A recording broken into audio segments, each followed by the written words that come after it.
right, here comes Barrett. Barrett, welcome to the show. Hi, everybody. Oh, wait, Danae, your mic did that weird slowdown thing again. Oh, my God. Welcome to Behind the Sins, presented by CinemaSins.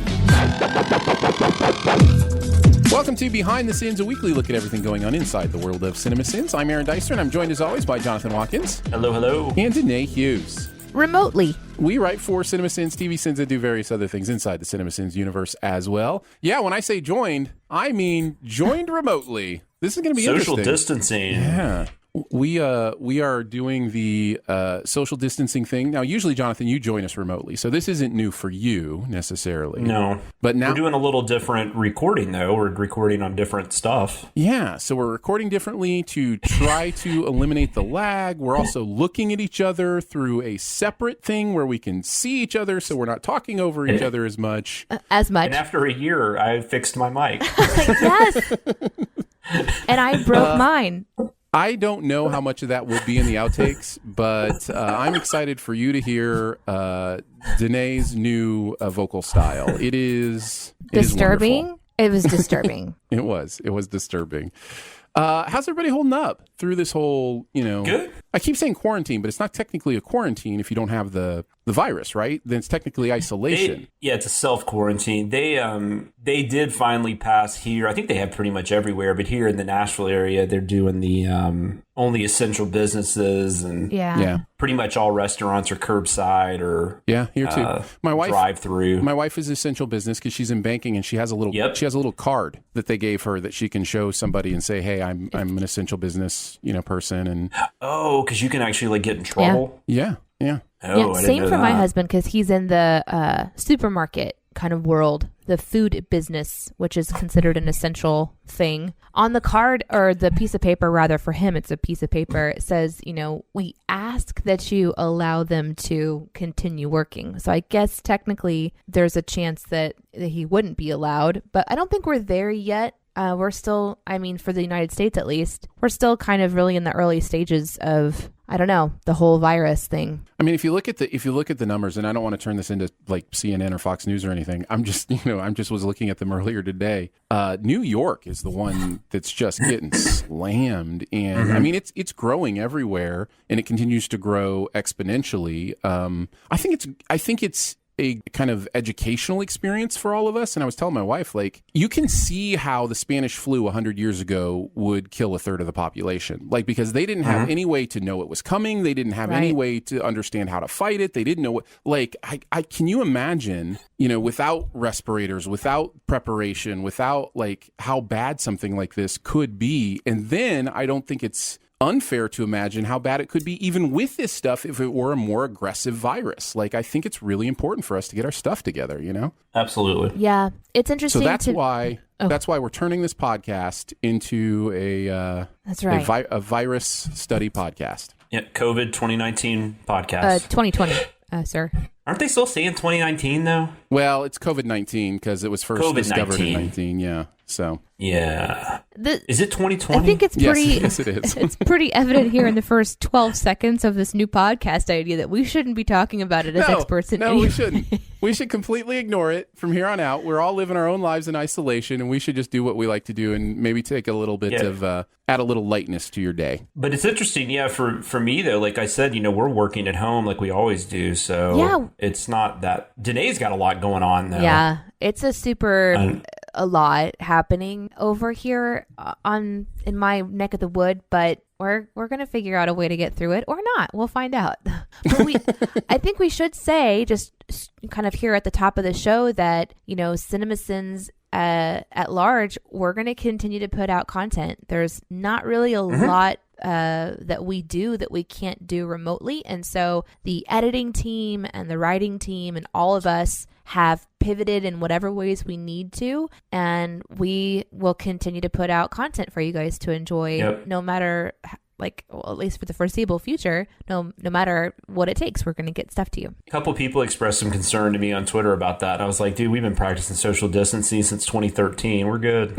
Yeah, I think we're even more taking seriously our calling, if you will, to brighten people's day, right? Like I've seen Jeremy a lot on, Twitter doing fun things like live tweets of movies and that kind of stuff. And I put together that happy playlist that our fans kind of talked about on Twitter, and we're all taking the opportunity to kind of do things like that. And I think that's, that's what we can do. I've been going on to Discord the last few days, even if it's just for 20, 30 minutes, while I have something to do at my desk, and just flipping my mic on and connecting and talking. And I think that that's been helpful. I've gotten some good feedback. Just, it's important to connect to a community that you enjoy. And so if you're feeling isolated in another way and you want a community, we would like to, again, welcome you if you want to come to the Discord. There's lots of chat and conversation. There's a food channel and a pet channel. Obviously, ranting and movies and TV and all that stuff is there as well. But we're going to continue to make an effort to be entertaining and bring some joy. And of course, I didn't even know we had gotten a food channel. I went on there the other day and I'm like, hey, we got a food channel. We do. That's right. People are posting their pictures of their food. It's yummy. People are sending Danae tater tot recipes on Twitter, I saw. Yeah. Tater's going to Tate. So we will continue to put out great content. And here on Behind the Sins, we will continue to talk about that great content. Let's kick it off with the SinSide Scoop. What's he building in there? I've got a secret. Pay no attention to that man behind the curtain. This is a true story. We're going to take a look at the videos from the week, the process of sitting them, how we felt about the show or movie in general, or music video, I guess we should throw in there as well. That's right. Let's start with TV Sins, and we're going to Westworld because season 3 debuted. This was a Dicer Hughes script, and I'm really curious, Danae, to start with your opinion on Westworld, having only seen the first episode. Well, my guess was going to be this was your favorite show ever. That was my guess. I am curious though. No, I have really, no idea. truly?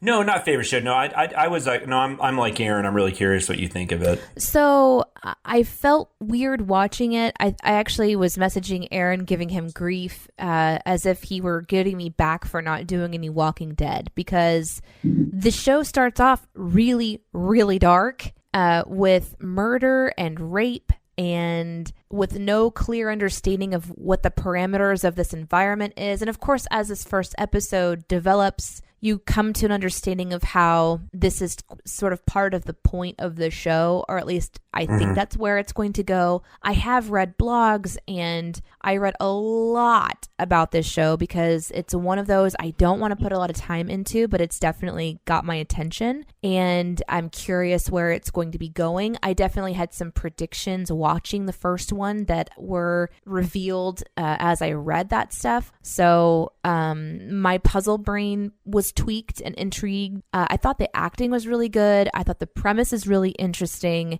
I love the sci-fi element of it, but it's dark, and this one was it bummed me out pretty hard. I had to watch it a few times to really shed the darkness of it and kind of get into the fun of writing a script, but it was definitely not my favorite one to just get into. I was not expecting. Seems like it'd be a pretty hard one to write a script for. I don't know. But I can't, huh? I don't think it was too hard of a script to write. There's a lot of stuff that's ripe for sinning in Westworld. Yeah, fair. So, yeah, I didn't find too much difficulty. What about you, Jonathan? Well, I came at this from a weird angle. When I watched the first season when it aired, I did not watch the second season. And it wasn't because I disliked it. I don't know. It didn't really grab my attention either way. But what was weird was the original 1973 movie is one of my mom's favorite movies. And so I grew up watching that movie a lot, and the sequel, and there was even a TV show that was on for like a year, like in the early 80s, late 70s, Beyond Westworld, which was terrible. But if you ever find it, it's so funny. So when I first saw this, when this pilot premiered, a few years ago, it just completely caught me off guard because I was like, well, that's not Westworld. Like right. That Westworld that I was used to.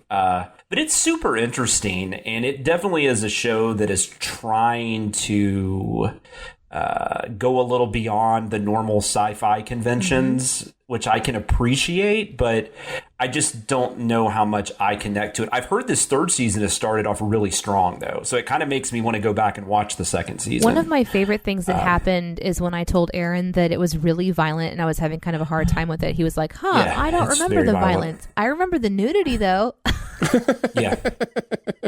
Yes. There is so you many see bodies. a lot of Thandys Newtons. So many host bodies. Uh, But Men and women, for that Well, matter. and I was going to say, honestly, I remember the nudity because to me, it's not, there is some sexual nudity, but it's a lot of just natural human bodies. And Yeah. I've often talked about the fact that there's not enough of that, in our kind of our understanding of the world around us. We tend to sexualize the human body because the only time we see a naked body, it's, having sex or something like that. So yeah, it seemed like it was a good representation. Yeah, I rewatched the pilot. I had forgotten about that too. The scenes where they're just sitting there asking them questions and they're naked, and it's very it just seems normal. Like, yeah, and there's and obviously they're supposed to be robots. So yeah, and there's the the storage room where there's hundreds of them, and there's God, how sad is that? A lot of body diversity. And I guess I'll take your comment, Jonathan, and I guess I should say how I feel about it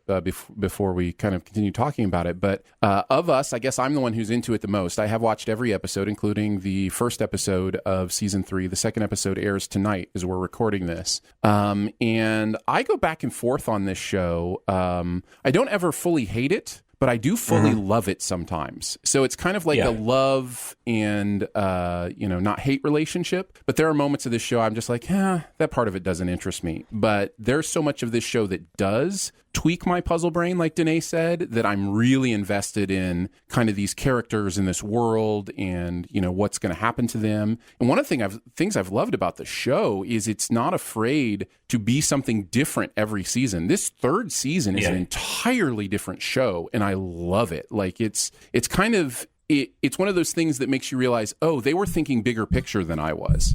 I was just thinking of this amusement park, and they were thinking of this world. Yeah, and that's something that I picked up whenever I was reading about it. Is sort of those next level where the show goes and things like that. And then going back and watching the first episode after reading all of this material that I consumed, it was interesting too because there's so many nods and winks in that first episode that if you're intently watching and that, there's some pretty cool stuff. And that's where one of my favorite sins came from with the spoiler of one of the characters. So yeah. So is the second season, I've understood it's a little more, I don't know if theoretical is the right word, but it's not really action oriented. It's really more like thought. The second season is very complex. And I think it's a bit much, even for me. Like it's one of those things that I had to listen to 2 podcasts after every episode to start to fully grasp what I'd seen. That's too much work. Yeah, right? It's a lot. No, you're right. It is a lot, but it's also very rewarding. Like that's the thing. That's the thing about like actual like Tolkienites who really study, Lord of the Rings and The Hobbit and the Silmarillion, and like they go in depth in the world. There's like a rewarding aspect to that, but it's too much work for most of us. Well, and the thing have you gone back and watched the original movies or the original Aaron? Westworld movie? No, not at all. Yeah. The thing is, it's really interesting you guys had the Jurassic Park outtake though, because Crichton wrote and directed the original movie. Yeah. And Jurassic Park is very much like something similar to Westworld. Oh yeah, that scene, those quotes fit perfectly for those two in that moment. So yeah, there's a element of that second season, as I understand it, where the person watching is beginning to understand some clues about how all these stories are actually merging together, because there's all these different characters and storylines, because this entire show is based on like story loops and things like that. And so it turns it a little bit on its head, which is why there's a lot of fan theories and things that aren't answered yet. There's, you've got these consciousnesses and these stories that are being loaded into these robots, essentially. What happens if that story goes into somebody else? And so there's different character switches and changes and movements on top of how they're telling the story, whether you know where you are in this line or this line, and I'm trying to like not spoil things exactly because I've heard so much about it being a fun show to watch. He's a host. A fun show to watch for somebody who is really a puzzle person. So doing the troll thing on this particular one, writing that one was hard for me to do, but I really like it. Just kind of like came out, and so I'm kind of proud of that troll moment. I'm not gonna lie. And also there was a comment from somebody who said that they didn't know that and it spoiled it, but they still had a good time. Like it was like it was funny enough that I forgive it. Yeah.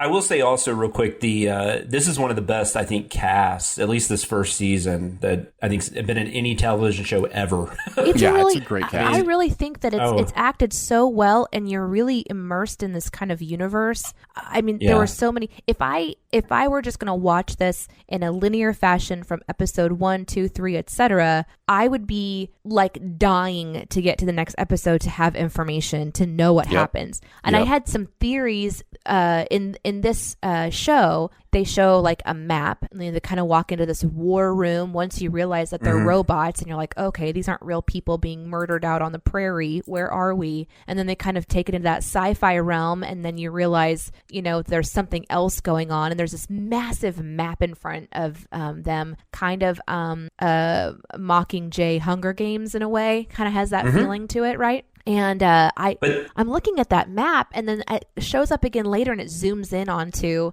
the town where the big shootout at the end happens. And I'm like, are they miniaturizing people and sticking them into, like, I had no idea whether this was at a real place or not. Yeah, that was that's a really weird viewpoint of everything going on. It is. That's still, even though I've seen it, that still confused me rewatching it. I will say that Aaron brought up the basement. I think out of all the crazy stuff that happens in that episode, that's the most haunting scene because you just see those hundreds of robots that they leave on. Yeah. Like they're still, like they're just down there. Yeah, and it's cold storage it's not really cold anymore. It's warming up too. So that's going to have a play in there too. So yeah, it's definitely a show that's intriguing to me, but because it was so violent and rapey. Yeah, the rape scene really got to me.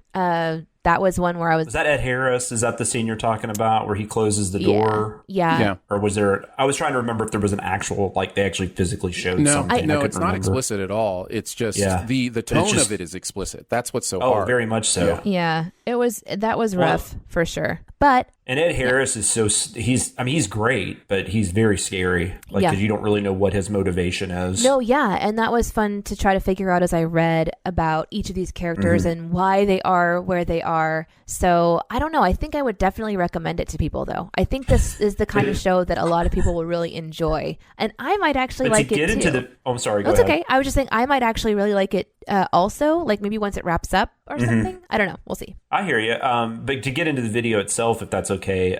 Sure. You're just talking about. Like, because I mean, the idea of what people would do in this scenario, I mean, I think most people probably would go like have sex with hookers. And I just think that would be most people that would pay to go do this. But then you have that one guy talking about he brought his family to go fishing. Yeah. That's what I'm talking about. When I said that this is ripe for sinning, this is what I'm talking about. This park makes zero sense. Like from the, family aspect of it. Okay. From the death aspect of it, these are not real horses, but they are as if real horses. People are going to die riding horses, die in the rivers, die on the mountains, even if the guns can't shoot them. The interference at the end of this episode where he shoots one of the, the hosts that's making a big speech or whatever, that would be nonstop at this park. People are idiots. They would be, just blowing people's brains out in the street or like, you know what I mean? Like, it's just. Yeah. And you talked about too, how like it was, I can't even all of a sudden think of the main woman's name now, the actress. Oh, the actress that plays Dolores? Is that the younger girl?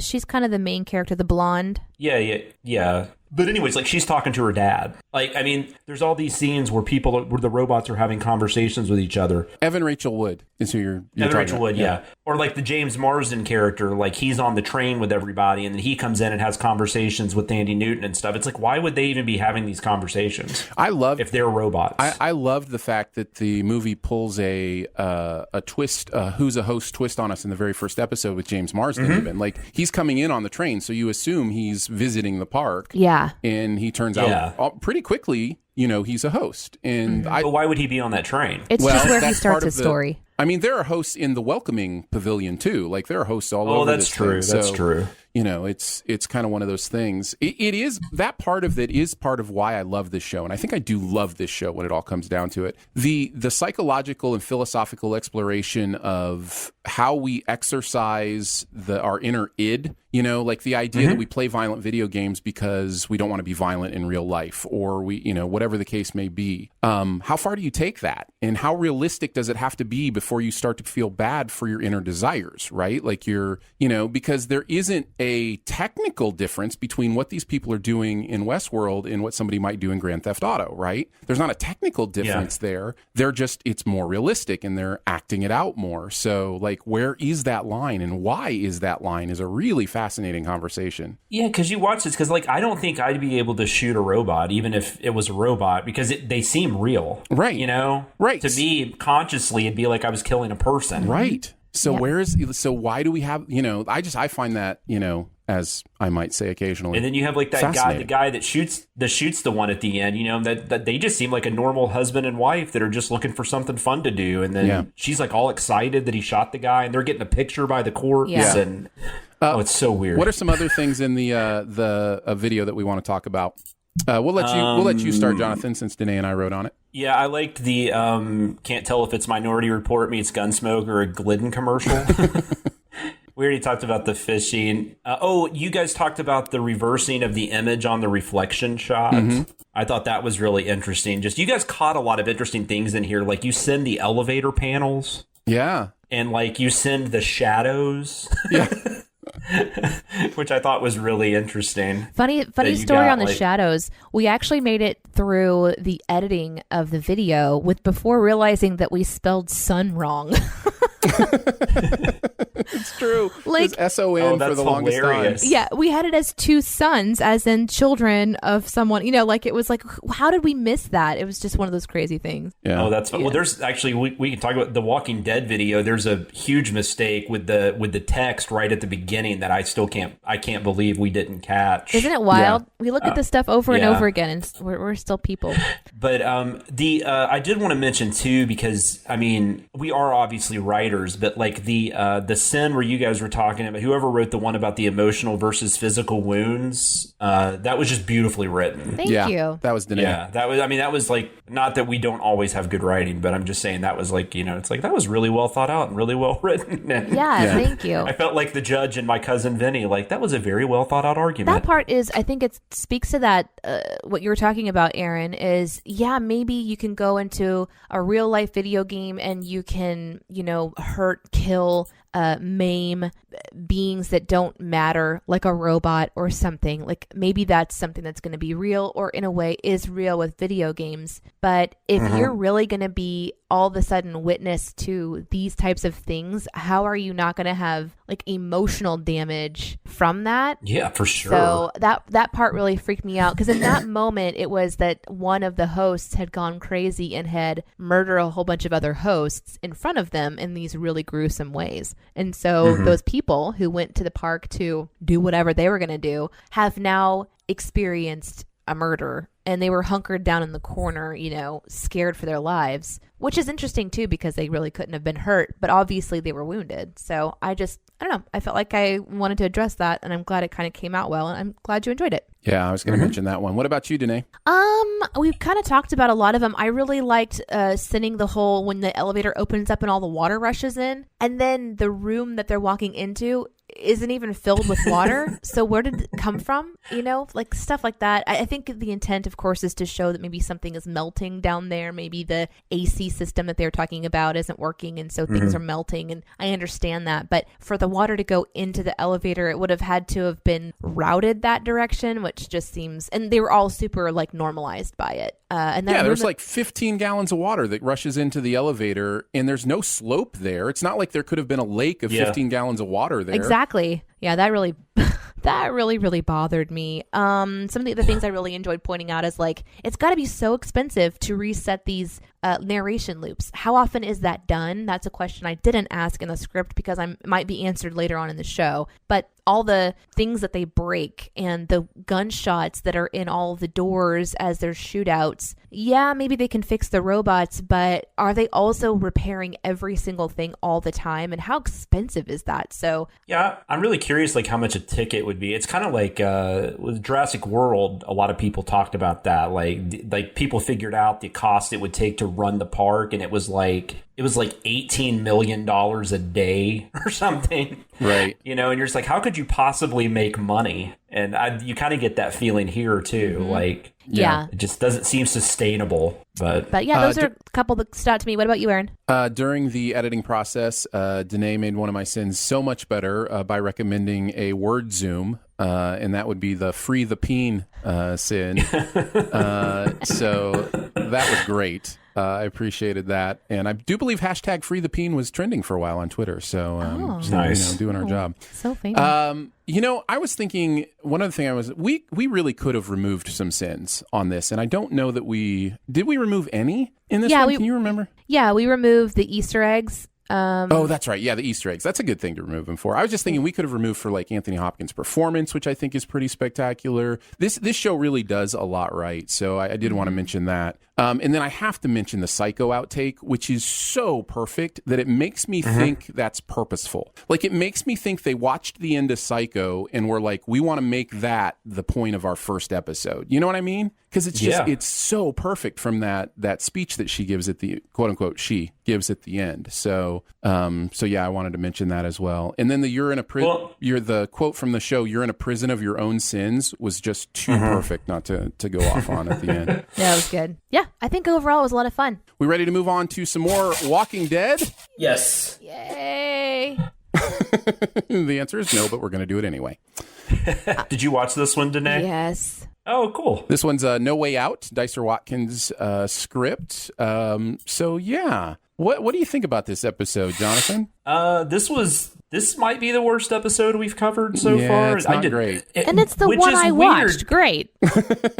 Because, well, it was a good video, but it was easy to sin. But I guess this is a fan favorite because a lot of people in the comments were talking about how much they like this episode. I mean, love what you love, but I have to say I don't get it. Yeah, I agree. This just wasn't very interesting to me at all. I think it's all summed up in the sin where I go over the first 20 minutes of this show, which is, and then end it by having the narrator just say, "This show is boring," because this episode is so boring. There's nothing going on. And even when the zombies show up, they hardly do anything.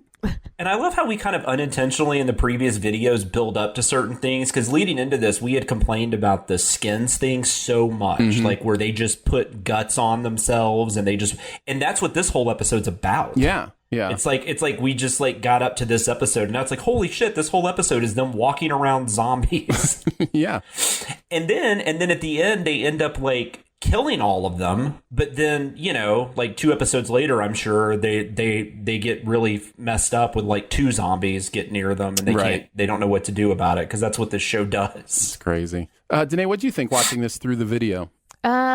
Well, you mentioned my favorite sin, which was the recap of the show, because that actually kind of helped me understand what was not happening, or maybe what was happening. I'm not sure. But considering this is my first time to ever even really watch Walking Dead, I was confused, and all I really got was that there's multiple stories happening and people are trying to survive, which you guys have talked about on the show, so I kind of already knew that, but here I am seeing it. I don't remember when this was filmed, but the graininess of the film or how it was recorded for TV or something, maybe because I had just watched this crisp Westworld versus this Walking Dead, and I was really struck with, I don't know how cheap it was, but yeah, I was incredibly confused. I have no idea who anyone is. I have no investment in the story. It's clear they don't really, try to catch you up. At least, well, and I will tell you, it's the kind of show that if you don't watch for a season and then come back and try to watch, you'll feel that way no matter what. Like that's interesting. Like, it's weird like that. And we, not to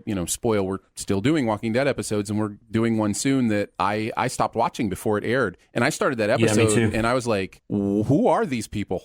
Like, what is going on? So you even wrote one of my favorite. Well, that'll be for that episode. But you were one of my favorite sins, and that was what it was based around. Like, who are these people? Yeah. So that's the feeling. I'll pivot into my favorite sins for this one. We've said a lot about Walking Dead, so we don't want to repeat ourselves too much every week. But I love the sin about, was it like you had a child, right? A husband, and then it was like show makes a mistake of bringing up a better show. I really like that one, which is just a nod that you guys have seen it done better before. So that one really stood out to me along with the rest of them. I thought that the video was fun and great, but it was weird to watch. Yeah, I wanted to mention the other thing that this video emphasizes with the zombies is, if in the way that it does it in this episode, we talked about it many times before, but the way that it's like zombies are a big deal except when they aren't. And there are times in this episode where people are literally being surrounded by zombies ready to die. And then they stop and have like a 3 or 4 sentence conversation, and a zombie doesn't attack them. And then they run away. There are times where they escape just by bouncing off the zombies. It's like zombie pinball. And I'm just like, what is this show? I had totally forgot Merritt Weaver was in this freaking show. Oh my goodness. She's so great. I totally forgot that. Yeah. And I remember when I watched Unbelievable, I remember looking up her filmography, and it showed that she was on the show. I remembered that afterwards, but like I just was seeing her, I was just like, oh yeah, she was that person. Yeah. I remember thinking when I saw those episodes that she was a really great actress. Like she put something, you can tell when somebody kind of really puts their all into it. And so I'm not surprised that she's become a huge deal, because she was great in Marriage Story too. So. Oh yeah, she's awesome. I love that you called Daryl Squawk Eye. Yeah. That was one of my favorite, just naming somebody. The idea that zombies can predict when the momentum is stalling, which is, you just kind of talked about that. I mean, that seems like this whole episode. And then you probably thought I meant to say Rick survives this, but I did not. I loved that. That was a good one. Nicely done. Yeah. I don't like The Walking Dead anymore, and yet somehow doing these has made me kind of want to catch up on it just the silliness and stupidness of it. Aaron, no, I'm not kidding you. No, I know you're not kidding, but let me be a friend to you right now and have you go back to listen to the last 3 episodes of BTS. Yeah. Just watch the YouTube videos. Yeah, that's what I'll probably do. I watched like 3 of those because that was I know the narrator is supposed to be pretty ignorant, but like the one you were talking about where we had stopped watching, if I hadn't watched those recaps, I would have had nothing to grasp onto. Yeah. Because you're just, like you said, you're just so lost. Yeah, totally. It like turns into like this YA Game of Thrones. It's the weirdest thing. Yeah, it's very strange. Let's move on to SZA and Justin Timberlake, the other side for music video sins. So, Danae, do you have any thoughts from Barrett on this? I do. Although Chris wrote on this, right? This was an Atkinson script. Yeah, he did. Yeah, I think Barrett wrote some on it. But I'm not sure which ones were which, and I don't know that it matters too much. Barrett said Chris did write most of the JT SZA script. It was a delightful one. I kind of like that song, and I have a giant crush on both JT and SZA. I'm surprised Barrett didn't say he had a giant boner for him. That is more of his parlance. After hanging out with him at Sin Week, I was like, that's hilarious. And then Chris actually he wrote some of his thoughts on the script as well. Do you want me to? Yeah, go for it. Yeah, go ahead. Okay, he said, at first you might think that there's not much to tackle in a video where Justin Timberlake and SZA are singing a song in a disco ball and nothing really changes all that much. But I started thinking about this as if they were trapped in there against their will, or at least not knowing how long they'd have to be inside it. And so, if you take it that way, nearly every action at that point becomes a new observation. Timberlake tapping on the glass, or waving, or throwing confetti in the air are all seen in a different light once you make your own reality for them. I think my favorite ones I wrote were the confetti one and the SZA microwave one. The idea that the confetti is their waste just adds to the whole imprisonment motif, and then when they stick SZA on a spinning something or other, I was just excited to be afforded the opportunity to point out that she's already hot, and there's no reason to put her in a microwave. And stuff like that just makes writing Sins so much fun. Yeah. I don't think I had ever seen SZA before, or listened to her music before. I wasn't aware of who she was. She's pretty. But, I mean, does it feel like to you, like the entire video, and maybe this is just my opinion, was SZA's video with Justin in the background? Oh, yeah. Well, and I think it's interesting. That's the way Barrett lists it, too. Like, if you look on the music video Sins, it says SZA and Justin Timberlake. It doesn't say it the reverse. No, I think it's very much, it feels kind of like it's her song. Yeah. Or the video feels like her video, I guess, is what you're saying. Yeah. So, for context, this is supposed to be the big pop song for Trolls World Tour, the movie that is no longer coming to theaters, but coming to digital. Well, yeah. You know what? I just went on and I searched it, and it is SZA, Justin Timberlake on the main video too. I think maybe that's probably why you did. I had my notes maybe that it was Justin's video, so I was super confused. I'm watching it like, this isn't Justin's video. He's just like a guest. This is SZA's video. He did the song for the first Trolls movie. That's why I mentioned he's in it. Trolls. Yeah, that's why I mentioned it for context, is the idea that he is in the Trolls movies. In his, the video, what is it, Can't Fight This Feeling or Can't Fight the Feeling or whatever, it was a huge pop hit from the first one. So I think there's a lot of expectations on this one. Jonathan, you don't like this? I think that song's amazing. Is it just that it plays so much? No, it's fine. You did not have a kid at the prime age of Trolls, and my daughter, that was like her favorite movie for a while and favorite song. Yeah. So I've seen it too many times. It's not a terrible movie, but it's not one you want to watch 50 times. No, totally. I don't think this song is nearly as good as Can't Fight This Feeling. I don't think this song's good. It's definitely pop, but the lyrics in this are so stilted that it's just like saying words. There's no real flow to the sentence structure or anything. Let's go, Aaron, finding deeper meaning. Let's do it. Wait, let's get the sappy music. We got to get the sappy music. Oh yeah. But is the grass always greener on the other side? I mean, that's what we really have to ask here, I loved the part in the video, not to jump into that, but the part where he said this would fit better on the Dr. Sleep soundtrack. Yes. That was really funny. Well, and what's really funny is I had read the lyrics, which I usually do. I watch the video, I'll read the lyrics, and I'll think about what is this song trying to say before, I watch the video, and that's why then you write your blog about it. And right. You journal about your feelings. Yes, and then I pray about it. I thought it was weird there were all these pictures of SZA in that rap. That was like the entire blog was just that picture. Yeah, exactly. No, but what's funny is I was like, okay, so this is like nonsense words except the chorus, which is basically, the grass is, greener on the other side, kind of thing. And I was like, well, that's kind of philosophical. Like, is the grass greener? Like, they really don't do much to explore that at all. And then in the video, they write a sin about the idea of is the grass greener on the other side and laugh. And it was like, just kidding. This is a troll sequel. Come on. Yeah. I was like, oh, that is such a mood for me. That is totally me. So so I really appreciated that. That was a cool moment too, because Jeremy does a lot of those ha ha ha moments, and that was one of those. Not that Barrett, which is really funny because we had those comments, which I don't know if Danae, if you're going to talk about those. Yes, I will. Where people sit. I actually have that in the comment section for me if we don't get to it by then. Yeah, but I liked hearing Barrett's distinct, like his own version of the ha ha ha thing. It was it's very Barrett, and it fit perfectly with the narration. That was one of my favorite parts of the Sins video for sure. Yeah, Barrett has been killing it doing the narration for these music video Sins, and he gets better every like you can feel him becoming more of his own narrator character. He's finding his own voice, which I really love. Yeah, he's becoming. And it's very much just like Jeremy. It's very much a performance because he's even got like that kind of like high pitch thing that like Barrett does not have. Right. I don't know how else to explain it other than say that. I hope that, I mean, but it's good. Like, it's like, it's kind of a distinguishing characteristic of that narrator. Yeah.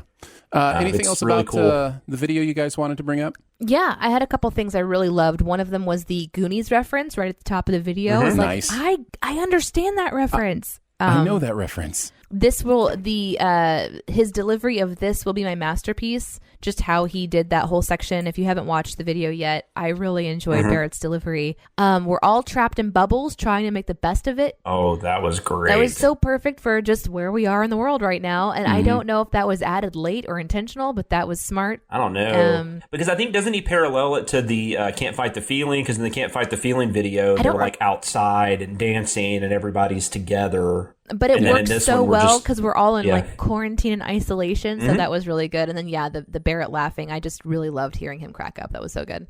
I liked the pommel horse, the disco-themed pommel horse. Yes. And the implication that Francis Ford Coppola directed the video. Yes. It was just so random. I could steal your comments for later, Aaron, but we'll just come back and discuss it during comment section. Okay, cool. Sure. I had those down too. Those were the most interesting comments of the week for sure. The only things I did that you guys didn't hit on that I had written down was, first of all, this video reminds me of the Jamiroquai video. Do you remember that one where the room was moving around him and he was dancing? This video really reminded me of that hardcore. With the hat? Yeah, I had the hat. Yeah, exactly. Yeah. And then I loved the sin about, well, at least we didn't add wacky effects to this. Kevin, when the heart came, I thought that was great. That was so great. So there you go. SZA, Justin Timberlake, The Other Side. Let's move into CinemaSins. Dr. Sleep was the first video of the week. This was a Cher Watkins joint. Barrett and Jonathan wrote on this one. I am so curious your opinion on this movie because I do not know that I know it. Okay. Well, I can start then. I think this movie, my opinion is, I think, very similar to Barrett's, if I've understood him correctly. I loved this movie for about 75% of it. I thought it was really well done. I thought the acting was phenomenal. There were moments in this movie that really delivered on a chill bump level. We don't actually talk about it in the Sins video, but there's this moment where Abra turns the tables on Rose in the dreamscape kind of area where all of a sudden you realize that Abra's got the upper hand, not Rose. And it I was not ready. It surprised me. I loved it. It was one of those, oh man, I can't believe she did that. This movie has those moments. I'm trying to remember if either one of us even. You're talking about the filing cabinets. Yes. I'm trying to remember if we even wrote anything in that scene. That's a great scene. I don't know that we did. Plus, and it could have been one where we took points off. We took a cent off too because we had a few of those where we had to just pick a couple. Because Rebecca Ferguson's really good, so we knew we had to take one off for her. I mean, she might be my favorite horror movie villain in a long time. I had the conversation with myself during this video about how far is too far for horror movies to go when it comes to the murder of a child. Murdered? Yeah. When I watched this movie, I was like, I think that might be too far. I don't usually say that, but it was just it was the performance. That's the thing. The performance was so good, and I was like, no, this is actually happening in front of me, and I can't deal with it. No, I think it's because Tremblay. It's the way Tremblay plays the scene. Yeah. Which, if you watch the behind the scenes on that scene, it's pretty interesting. But no, he's a great actor, and I mean, and it's one of those weird moments too, where because there's somebody in the comments that actually said we should have taken a cent off there, and I'm like, for child murder. But I know what he's saying because it's a horror movie, so that is a very successful horror movie scene. Yeah. In the sense that it's so effective, but at the same time, you don't really want to watch it. Yeah. So it just kind of depends on how you look at it, I guess. Totally agree. I mean, it's not gory. No, it's worse. Yeah, I agree. It's absolutely worse. I would almost much rather be watching Saw. Right. So there was that. But I'm with you. Barrett and I are the same. When we did the mini pod, I think I was a little kinder to the end of the movie, but rewatching it this time, the movie just grinds to a halt. It's all so forced. Everything it does is to do fan service, and it's just not what this movie was for 75% of the movie. And then the last quarter of the movie is just fan service, and it's all forced. They have to drive halfway across the country entry to fan service the Overlook Hotel, and it's just like, it just made no sense. Yeah, we wrote that sin. That was why we had that sin about it's like a greatest hits album from a band that only has like 3 songs you like. Because it was just like, I mean, there's that one scene where she just walks around the corner and the blood's coming out of the elevator and she just kind of looks at it and goes, huh, and then walks away. That, I mean, there's no point to that scene other than, hey, this was a popular scene in the original. Let's show it again. Yeah, it kills the movie. But there are people that love the ending of this movie. There are people that really love that last 30 minutes. It's okay. People can be Jeremy wrong. Simser, he was telling us this was his favorite movie of 2019. That's all right. By far. Jeremy can be wrong. That's okay. Absolutely. Yeah. People all get a chance to be wrong every once in a while. What about you, Danae? I read the spoilers on this one, and I got to the part where it was called The Shine, and I was like, wait a second, that sounds familiar. And then I read this entire thing, and I had no idea that it was tied to The Shining until... Oh, interesting. Yeah, until it got sort of towards the bottom, and then I went back and realized it was in the same universe. And then I think I read another like little quick like spoil this for me. So I realized that the Ewan McGregor's character is the kid from The Shining. And then I was like, oh, that's an interesting idea. So, but because I read everything, I feel like I just read it before we started the show too. So it seems like the premise of this movie is that there's people who have these powers and then they kill children for their energy or their like their steam or something like that. Yeah. And which great child murder. And then Dan has been plagued his whole life and he became, an alcoholic. And this is kind of his coming back to and then helping another young kid who has a superpower out to kind of break free from the evil spirit cycle, but also this cult at the same time. And by the end of reading about it, there was this line that said something like that Dan, kills himself with the spirits so that they can't walk the earth. But then there's a bathtub lady at the end. And so I was really glad then to watch the Sins video and see that very thing was sinned at the end. Because I was like, what was the point of all of this but I guess like he was so possessed by them all that he himself turned evil, and so the only thing he could do was like get rid of it. But then if the idea was to also get rid of the spirits, but when I was reading it, I didn't really get the same vibe as I did watching the Sins video of how convenient Dan's knowledge is throughout this whole thing, like him knowing about all the true knot stuff and Rose and her powers, and how it's just like, well, how do you even know all that stuff, especially if that one ghost who had all the knowledge just went away, the guy that gave him the box or whatever. So go ahead. Go ahead. It seemed like there was a lot of interesting conveniences, and maybe it just got lost in that it was trying to do so much fan service at the end. It didn't really tie up its own loose strings. Yeah, and tying into what you're saying, I think one of the biggest flaws of the movie is, as powerful as the knot cult is, they never got a sense of Danny when he was a kid, and they're even in the same state at the beginning of the movie when they get the other little girl. Yeah. And so like that was a big thing with me that I didn't really get. I have not read this book. I've read The Shining, but I haven't read this. And obviously the other interesting thing this movie had to do was it had to be a sequel to the Kubrick film, which is very different in a lot of ways from the book of The Shining. For instance, in the book The Shining, the hotel burns. So the hotel's not even there anymore. So they had to change that for the movie when they were adapting the novel, which is also part of you can kind of see, that's where I think it falls too, because I feel like you're saying, they're kind of forcing their hand there. Yeah. They feel like they have to go back to it. And add to that, they feel like they had to, quote unquote, fix The Shining to match the book, right? And you can just feel all of that. You can feel it trying to do a million things and not succeeding at them. Yeah, when that hotel's burning, like you can just picture Stephen King in the theater going like, yes! Yeah. They finally did it right.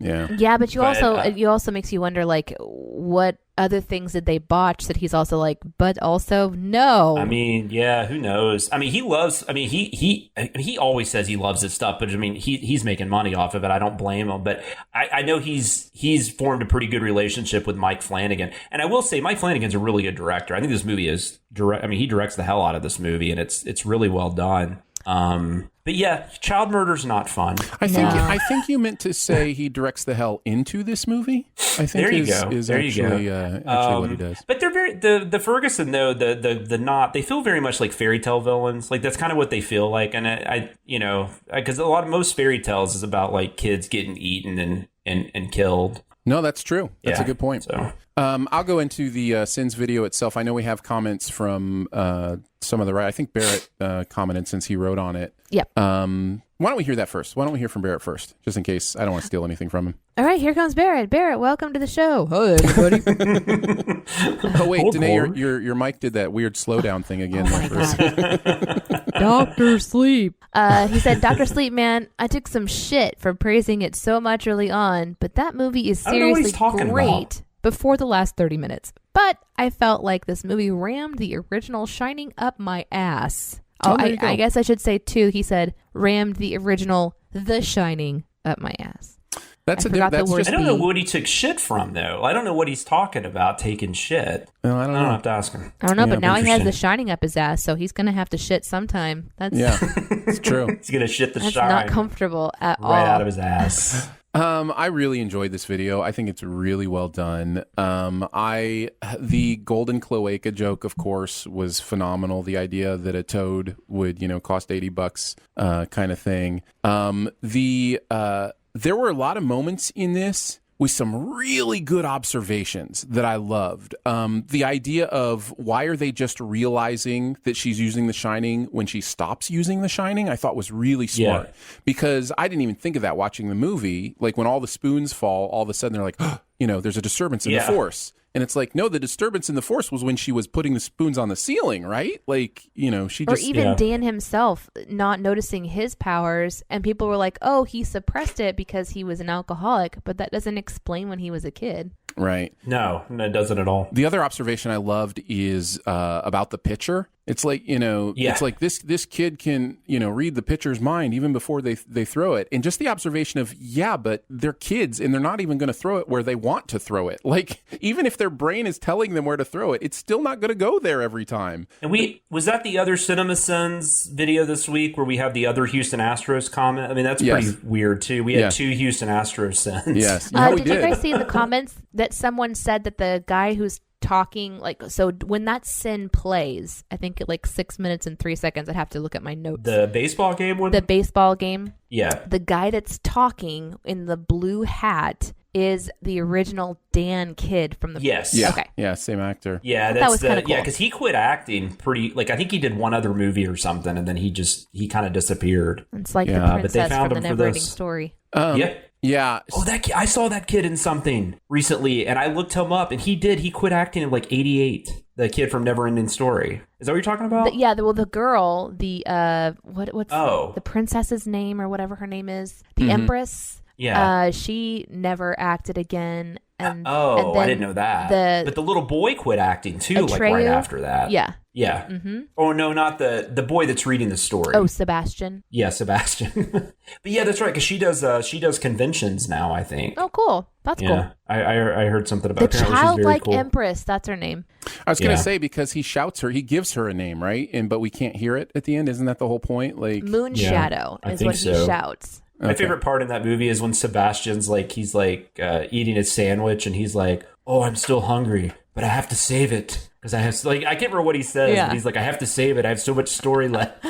There was we talked about the Gamork one last week on the show, right? Where at Sin Week, where I don't think we talked about it at Sin Week. I did that outtake. Yeah, there were two outtakes in that from Never-Ending Story, and I loved them both. The one was the Gamork, and that's actually mentioned in the video, too. The other one was, they seemed like such big, strong hands. I love that movie, actually, man. Oh, and going back to Dr. Sleep, I have a funny story, actually, to tell about sending this. So I got my copy of the movie. There's a director's cut, and there's a theatrical cut, and they're very different. The director's cut is 40 minutes longer.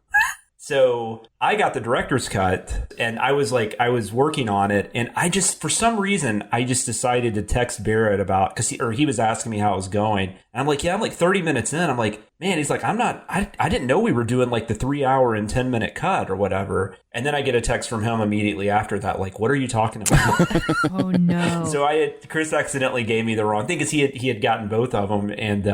And so thankfully, like I said, we caught it. Like I was maybe an hour into it when we finally caught it. It was pretty easy to go back, but there was actually a lot of like dialogue and stuff that got cut. So I did have to get rid of like 20 scenes because they were scenes that weren't in the theatrical cut, which is really interesting. We do have those conversations sometimes, like, which cut of the movie are we doing? But it's weird because I never, like, Barrett and I rarely ever like discuss anything until we're done. So that was just so random that I did that. It's almost like I thought about it. You like have maybe the shine. Subconsciously I thought it was wrong. That's right. You got the shine. You've got the shine, man. But as far as the video, I will say, though, I really liked the streaming wars overtook the steaming wars and nobody saw it. I think that was my favorite scene that I wrote for it. I liked when what's his name, the ghost hands the box over to Dan and he's like, know this box, and then there's a college girlfriend joke written about it. Yeah. It's one of those where as the sin is being spoken, you're like, what was that? Yeah. And I also like the pointing out about, so next you're going to go tell the police, right? And what are those conversations like? That was a big thing. And, we both had stuff about that. Yeah, there was like two parts of, so are you going to, and what is that conversation like when you call the police? Like, hey, da-da-da-da-da. And I just like how Jeremy delivers that whole question of, how are you going to explain that you just went and dug up a kid body and you have nothing to do with it because there's this and they had driven like 24 hours at that point, super too. awkward. Like, because they went from like Maine to like Idaho or something. It was crazy. Those were the Iowa. You touched on the two big things that my sin brain latched onto when I watched this. The one being that he's going to look like he's the one that murdered that child. I can't believe nobody, sure, you just knew about it and just knew where the body was buried. And the second was all the destruction in his room is never noticed by his landlord, who was obviously very concerned. Like, yeah, because there's that whole weird scene at the beginning where she's like, you better not do anything. Yeah. And he lived there for like 8 years or whatever, 5 years or whatever it was. Yeah, and the combination of those two things actually, and the fact that like that's another indication that he's probably lost his mind and murdered this child, is he's got, baseball boy and murder on his, blackboard. Yeah. Like, I had a landlady like that. My roommate decided to throw darts in the wall, and I thought she was going to kill us when we moved out. It was awful. I love the one too where Barrett wrote where it was Dick, say hello to Doc, Dick. Yes. And Dick and Doc should have a TikTok. That's what I think. There you go. Hell yeah. And then I loved the bit too where I love the way Jeremy read this when he drops the weapon when he walks into the hotel, and Jeremy's like, I won't be needing this anymore. So great. Very good stuff. Let's move on to Gemini Man, or is it Gemini Man? Maybe if NASA produced it. We've all seen this movie. This was a Dicer Scott joint. Myself and Jeremy wrote on this, and we actually watched this together in Nashville in pristine 60 FPS 3D. We did at the time. So we've all seen this. So Danae, how are your thoughts on this movie now after kind of having seen it a while back? Forgettable. I was like, oh yeah, they're sitting all the stuff that I remember being bothered by whenever I watched the movie, but now it's so much more interesting because I get to hear the delivery of the sins, like the whole buttermilk Alabama thing, like, because in case you confuse this for buttermilk, which is delicious. Oh, that was my favorite. I Those love were fun running gags. That was also with the Budapest No Thanks I Just Ate. Which that's fun stuff. So I'm sorry, this was you and Jeremy, Aaron? Yeah. Is that what you said? Yeah. Okay, cool. Yeah, I remember the movie because we just watched it pretty recently. It was interesting too, just seeing the CGI on YouTube instead of seeing it in that crisp, clear way in the theater. I don't know that it stood out any different to me, but maybe because I experienced it in the theater in that, what was it called? What was the type of high frame rate, HFR? Yeah. Mm-hmm. Yeah, I don't know. But that was interesting because Jeremy was talking about he couldn't see stuff. We had this conversation at Sin Week when he was talking about it. I'm like, I don't remember that issue in the theater. Like, I remember seeing everything really well. But when you watch it in this video, it's like, oh, yeah, you can't see crap. So I don't know if that's the difference I don't know how much the frame rate has to do with that, but well, we talked about it a little bit. Just on last week's episode, and we had somebody who, Dexter, actually, if you remember Dexter, came up and was like, I guess he works with audio visual tech, like in his sound like day-to-day home job. systems and stuff. Yeah. Yeah. And he was he told me why that is, why it looks brighter when you do high frame rate. Does he have a laboratory? Dexter's lab probably exists. Yes, I'm sure, somewhere. I loved that show so much. My wife and I used to watch that a lot when we first started dating because that's what it was on. What about you, Jonathan? How are you feeling about Gemini Man these days? Just the movie itself. Yeah. I mean, I haven't rewatched the movie. This video did not make me want to rewatch the movie. I forgot how terrible that CG looked at the end of the movie, though. So My bad. God. I hadn't forgotten that. I was actually really looking forward to seeing it I don't again. remember it looking good, but I did not remember it looking like that. Yeah, it was not great. Oh my God. And that might have had something to do with the frame rate too, not being there, but that's so bad. I don't know. I just didn't find this movie very interesting. I thought it was kind of, there's the sin in there too that you guys had about, I could have written this script after watching the trailer or whatever, and I agree. Like, they just don't really do anything interesting with the premise. It's all pretty generic, and everybody just like, Clive Owen feels like you could just throw a twirly mustache on him and he would just be like an old Wild West villain. And I don't know. It's Will Smith is fine. And I always loved Mary Elizabeth Winstead. I love the actors, but it's just not a very interesting movie in my opinion. Well, Jeremy did write in and has some opinions. Do you need to read Jeremy's before you talk, Aaron, or vice versa? Well, let's see. I think he expressed this even last week, how much he hates this movie. So let's hear what he had to say about how much he hates Gemini Man. Surprisingly, I don't think he uses the word hate at all. Oh. I know, I'm shocked. I don't think he liked the Prince Ali number, though. I think he was pretty upset about that. He said Gemini Man is one of his favorite Sins videos in a long time. I love this video. We had so much fun. The movie's biggest sin, though, is wasting a cool concept with such a bland and by-numbers story. Apparently, the high frame rate version fixes some of the visual issues, but the regular version I saw was much too dark, and young Will almost never looked real. I Googled a bit for the sin about Will riding a motorcycle to find out how many movies he's done that in, and I also researched a bit about the SEAL Team 6 headquarters. Hi, FBI! For the sin I wrote about the huge Gemini on the side of the secret project's headquarters. So he had a good time writing this one. And that's always fun when you have a good time writing sins. Absolutely.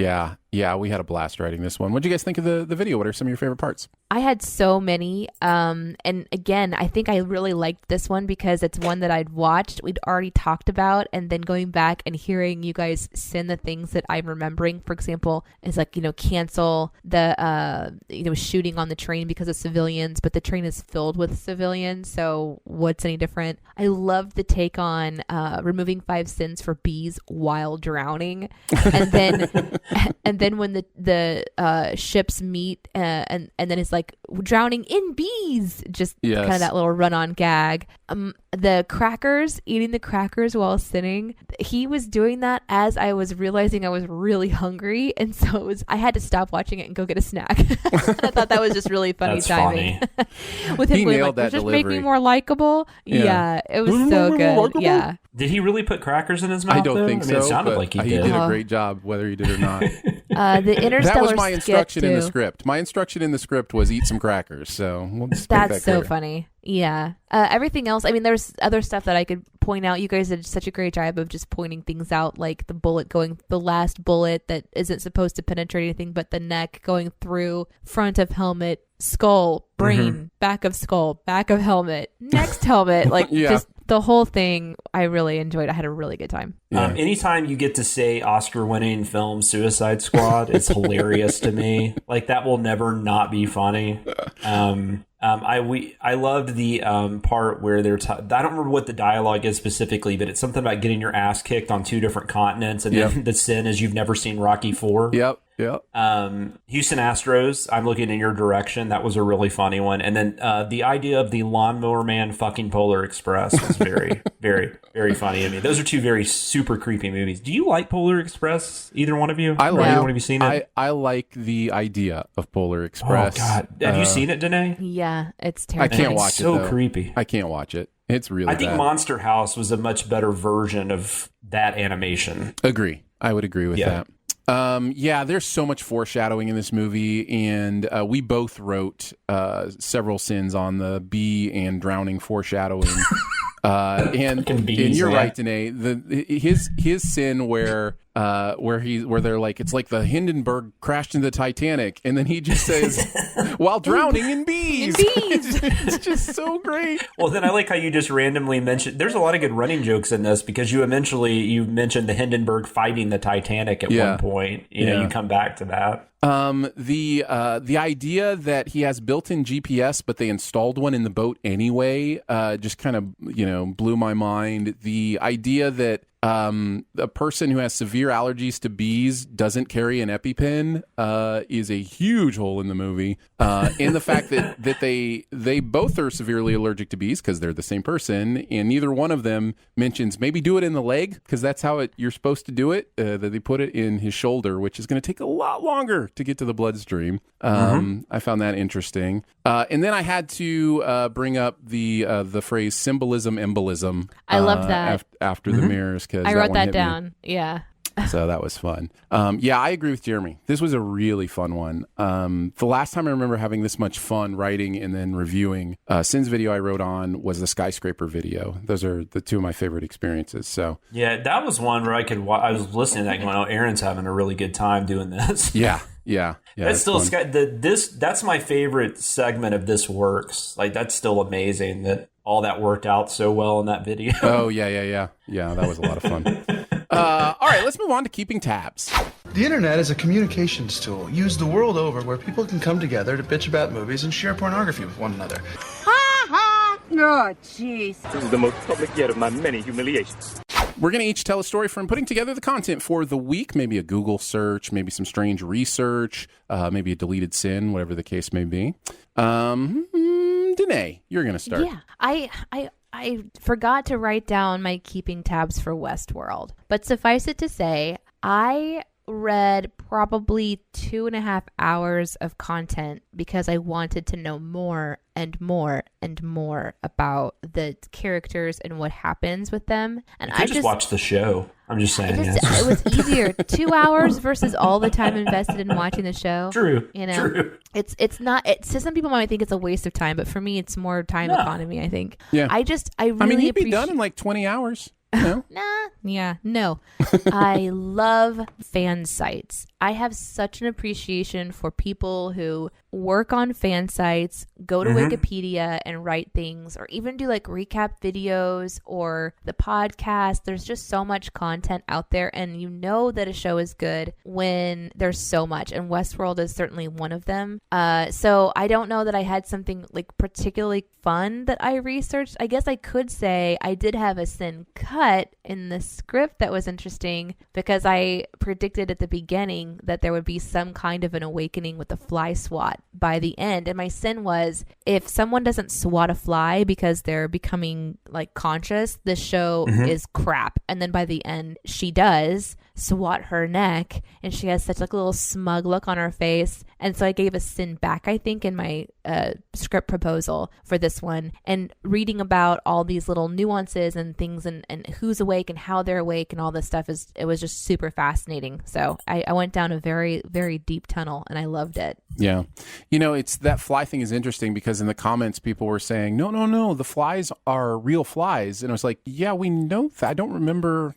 I think it was a joke. It was a joke when we were talking about them being robots to crawl to the eyes. I don't know. I know that I also wrote one in there about the flies being robots. And wondering about that, which we didn't keep in for good reason because I didn't realize like how much of this is in a controlled environment. I had to ask to find out if they were actually out in the real world and how that even works, which is still freaking mind-boggling to me. So, and I didn't get into deep enough research to figure out where they are on planet Earth? Or are we on Earth? There's some debate. There's some debate that it's its own planet, and that but kind of stuff. This park would never work. I mean, it just wouldn't. I mean, I think you just kind of have to go. That's fine. And then, but where are all the cameras? And how do they know? Like, how do they know? It's like Jurassic World. That park would never work either. There's no way. Yeah. Well, I will say in season 3, you do get some of those answers in the first episode. So cool. So they're in space, is what you're telling us. So they're on an asteroid. On Pluto.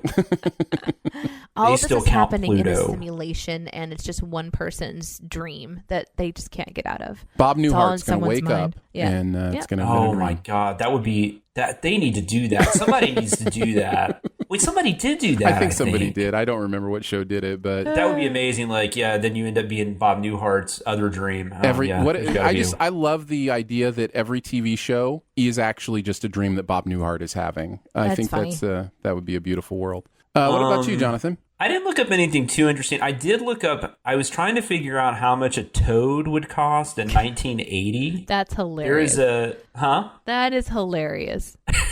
There's a scene which it did make like the first cut, but then I think we got rid of it. But there's a scene in Dr. Sleep where it's one of our favorite types of scenes as a Sins writer, where it goes on like a bulletin board when they're at the beach, and it's like in 1980, it's at the beginning. There's just all these different things on there. And there was just this one thing I noticed where it said like, how much was it? Oh, it said you could buy a small toad for $24.99 and to like call these people. And I was like, $24.99, that just seemed like a lot for a toad in 1980, because that would be like $78 today. Well, you're forgetting about the great toad shortage of the 80s. Of 1980 in Florida. That, they're in Florida. Like, you could find a toad for free no matter where you were. You're in freaking Florida. Get a lizard. You'll be fine. There you go. But I didn't find anything definitive, but I still don't believe that you would have to spend, like, on somebody selling a small toad on a bulletin board. I'm just not buying that kid sold very many toads, because $24.99 seemed like a lot. I did find out there's this species called the honey toad that apparently is really sought out, and a lot of people have to buy them on the black market, which is really weird, because it's a freaking toad. But I couldn't get a definitive answer, so I think that's partly why we got rid of the set, because I couldn't really prove it. But I spent like 25, 30 minutes trying to find out what the hell's going on with toads in 1980. It's so wild, the things we spend an hour on. You know what I mean? Writing a script, and you break for like 30 minutes to an hour to research something so stupid. And it's in a 2.5 hour movie. Like, I'm already having to spend like 8 hours on this movie, and I'm wasting like 30 minutes for a scene that we're probably not even going to use. This is my keeping tabs. I broke for about 30 minutes to research I versus me, and when you use either one of them. And I was so glad to see that there were people in the comments that were commenting on this, because he says, no one respects him more than me. And then she says, she corrects him. And so then the sin is Teresa would be better at CinemaSins than me, making the same mistake that the person, rather than saying that I. And most people would tell you that is correct, that it should be I there, because if you put I at the beginning, I would be better at CinemaSins, or, I respect him more. But there is a difference with whether something is in a conjunction at the end of a sentence that actually makes it more normalized to say me than I. So he's actually using it correctly. No one respects him more than me is actually technically, according to some grammarists, and by the way, of course, they're disagreeing on this, but that's actually okay to use me in that case. If he would say, she and me don't respect him, well, that doesn't work. Yeah. That kind of thing. No, this is garbage. No, you're right. That's wrong. I'm sorry. Like, I had this same issue when I did a sin on something where it was like somebody said you did good, and I was like, you mean well? And then I had a bunch of people try to tell me, well, no, in that situation you can use good. I think what it is we're idiots, and eventually there are certain grammar things that have just been changed because people just refuse to say it correctly. Just like words get added to the dictionary that like ain't's in the dictionary. I think I listen to this amazing podcast called Lexicon Valley, and it's all about language and words. And I'll check that out. He is very much he drops his pride about all of this and basically says, look, language is going to be what it is. We have to quit talking about correct language and incorrect language. We have to just start talking about how people speak. And if they're communicating to you in a way that you understand, then they're communicating well. They're doing a good job. They're doing a well job. Well, dude. So that is where I live as well too. But I find these kind of debates fascinating because I think you want to sound educated. You want to sound like you care about how you use your words, but at the same time, you're just communicating. But yeah, there were some really good comments on that that talk about the idea of a subordinate clause and pronouns and verbs and how they all work together. And at the end of the day, as long as you say GIF, we're good. You know? Oh my gosh. I don't think people realize how much we go over grammar though on these. Like, I mean, some of it doesn't matter because the narrator is creating his own words at times. But as far as like just punctuation even and stuff like that, like because that changes a lot of the way the narrator will say it, things like that. And we actually do spend a lot of time on that. We do. And we want to get it quote unquote right. But we do. Yeah. And at the same time, we will invent totally new verbal constructs. You know what I mean? That nobody says because we want the narrator to say it that way. My Microsoft Word is so jacked up because I just always add to dictionary. So I can't even imagine what my Microsoft Word dictionary is. It's got the craziest like verbiage in there. Oh, that's amazing. So anyhow, talk how you want, just as long as you're communicating well. Let's move on to the comments section. I want to know what you're thinking. I appreciate your honesty. You're a real straight shooter. You are the ones who are the ball lickers. We're each going to take a look at the comments from the week's videos and pull something out that we want to talk about. Jonathan, why don't you start this one? Let's see. We talked about the doctor's sleep, the child murder thing. I still think that's crazy. I'm just like in awe that somebody was like, you should have taken a sin off for child murder.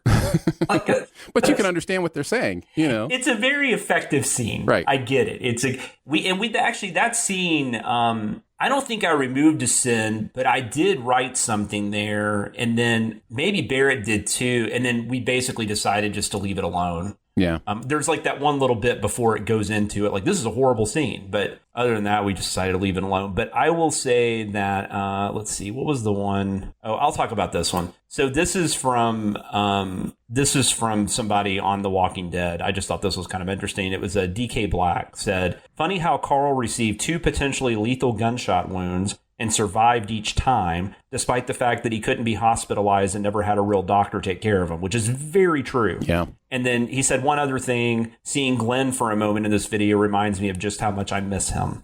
So I wonder if he appreciates how much we've been making fun of his death.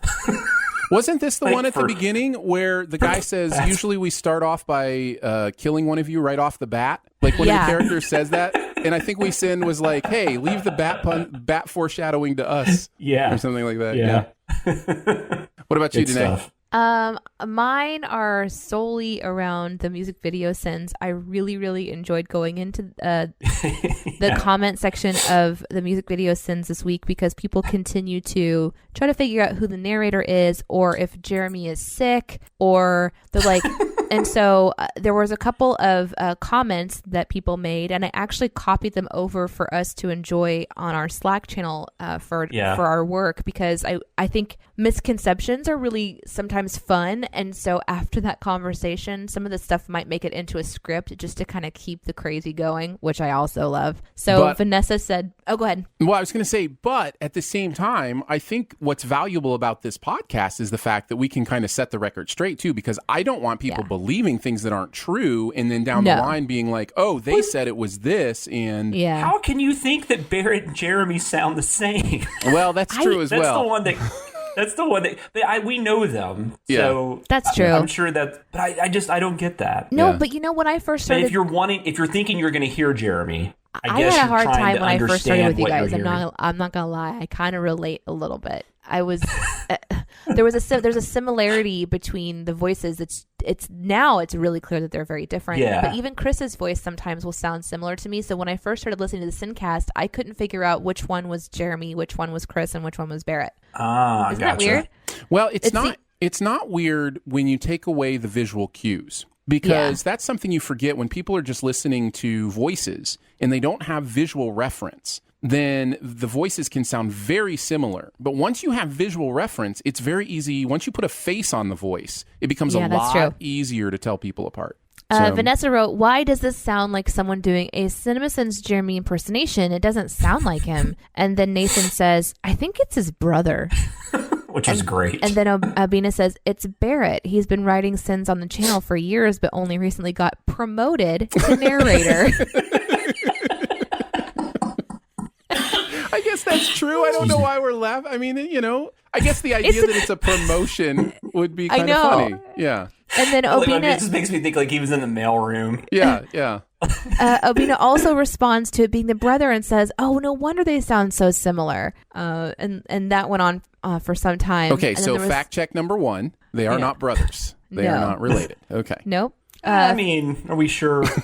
It does seem like a bit of a promotion to go into the narration sphere, though. Sure. Yeah, so I understand that one, but it's just funny to think about. Like we've talked about that too, right? I mean, Jeremy's been pretty vocal about that on Twitter. That he does a lot, and it's just kind of one of those things that eventually, especially if we're going to have like more videos or more channels or whatever we decide to do down the road, these are just things that, I mean, just logistically are going to happen. Yeah, and that kind of plays into the one that I wanted to read, Danae. And if you don't mind, I'll go ahead and read that one. It may be on your list. Please tell me that you're going to talk about what Whack-A-Mac said. I actually don't have who said it. Okay. Part of this is kind of based in reality, but it says Jeremy, the narrator you're thinking of, is taking a small step back to deal with some personal stuff and lighten his workload a bit. I'm not 100% sure about the details, but I know it at least has something to do with the tornadoes that went through Nashville a short while back. The new narrator is called Barrett, one of the CinemaSins writing team. Fact check, that is true. In fact, Barrett is one who writes basically all the music video sin scripts. He also wrote and narrated all the music from behind videos on the channel. That's all true. You can find all this out on the CinemaSins podcast if you like that sort of thing. I definitely recommend checking it out. It's called Sincast, and it's brilliant. That is also true. And worth checking out the Behind the Sins podcast, which is also good. Thanks for the shout out. You were Jeremy actually got taken away by a tornado. He's not here anymore. Well, this is why I think it's important to actually clear the air. Jeremy is fine. Yes, he had tweeted around the same time that there was some personal stuff going on that he needed to deal with. That's fine. That was, all private. Yeah, and that happened to be the day that the tornadoes hit Nashville. And so like the next day, I think a lot of people, that was the first thing they saw, because I think that was the last thing he tweeted. But I think we have to say those things are completely unrelated. That this is a decision about workflow. This is a decision about the amount of work that is on Jeremy and that he has to do. And he would love to be able to narrate everything. We all would love to hear his voice on everything. We get that. We think he's great too. But if we're going to continue to do fun new stuff, we're going to have to figure some things out. And so we're kind of tiptoeing into that and figuring out, what does that look like? What does that sound like? And so Barrett's kind of the first piece of that, taking over narration for music video sins. Well, and he had already done narration for music from behind. Right. So that made the most sense to kind of let him take the reins, I guess. The other one I've heard initially people say, and Danae, I don't know if you have any more comments that you wanted to read, but the other one I've heard people say is that it's just for a short time. That's not necessarily true either. Like, that obviously we can change things up and do what we need to do as we figure things out. But I also don't want people thinking, oh, it's just going to be a couple videos and then Jeremy will be back, when that may not be the case. So, I just think it's important to kind of actually clear the air on, kind of fact check some of that stuff, just so you're not expecting. And I know not everybody listens to this podcast either, so there still will be plenty of misunderstanding in the comments, but at least you who does listen to this podcast, you have the, correct information. No, I think it's important to talk about it too. I agree. Thank you guys for going into the comment section and trying to clarify and, give Barrett a shout out. It's something that obviously you guys know about, but it has nothing to do with the coronavirus or a tornado or anything personal. It really is about workflow. And by the way, because I don't know that we've talked about on this, but like the day after the tornadoes, the amount of you that reached out to us, I mean, I had Danae like, hey, are you guys okay? Because there's like 800 people asking if you're okay. Was just so nice. Like, I mean, the fact that you guys, I mean, and all of us were fine. None of us were affected personally or, physically. Yep. In the Sins crew, thankfully. But there were a lot of people here affected, obviously. But yeah, no, that was unreal. That's just the amount of kindness that spewed forth from everybody, making sure we were good. Yeah. So yeah, we appreciate it. We have the best fans. Yeah, I think that is not just something I say. The vibe that you're getting at, I think, is that for the comments that we read, who Barrett is was more of an informational thing, not a hate thing, and we love to see that. I mean, not everybody, like Aaron was saying, people might be like, "Oh, I miss Jeremy," and that's fine. It's fine to miss a voice that we all really enjoy. It is normal, but you know what? In a little while, Barrett's voice will be normal too, and I really am enjoying his. It's not right now, though. Yeah, not right now. Right now, it's right trash. now we're loving Barrett's abnormal voice. I'm kidding. I think he's really doing a great is Barrett? job. Does anybody know? No, we don't know. The only other comment that I had was a very simple one from the Westworld video, and it was one that several people made that tickled me because I like the show. And it was basically this: C's video doesn't look like anything to me, which I really loved.